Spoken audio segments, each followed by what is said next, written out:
palju jõudsin ma valmis teha, näitan pilti ka. Minul on ainult üks suurt tornado ja äike.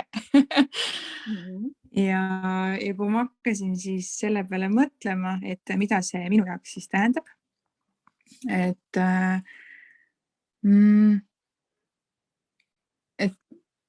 minu eneseusk ei ole tornado, et ma ei näe ennast tornadona, ehk siis ma ei ole tugev isiksus ja pigem olen ma sellest mõjutatud.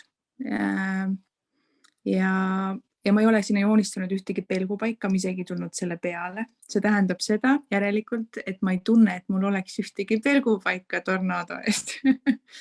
Ma jõudsin selleni. Ja ma tundsin nagu seda, et ma olen selles tornado, selles hävingu tiirlemisest nagu lendlen kaasa, mis tegi natuke nukraks, ütleme nii, kui nagu sügavamalt selle peale mõelda. Ja ka see, et minu pilt ongi üks suur tornado, ongi järelikult see, et see on väga suure tähtsuse või osakaaluga, et ei olegi midagi, nagu mõnel olid seal linnud ja lilled ja vähe rõõmsamaid värve, et siis millegipärast minul on fookuses ainult see tornado. Et oli kuidagi, ütleme nii, natukene võttis tuimaks hetkeks, et kui hakata nagu juurdlemagi siis selle üle, et kas see tõesti omab siis nii suurt tähtsust või kas see ongi nagu kõige sellisem põhiroll nii-öelda.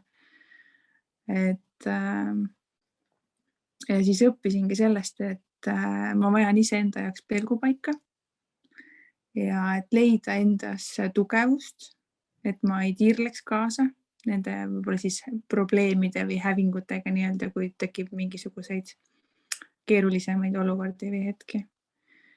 Et see peaks jõudma nagu selleni, et see ei mõjutaks mind nii tugevalt, et ma näeksin selles asjades ka nii-öelda midagi positiivset või väljapääsu.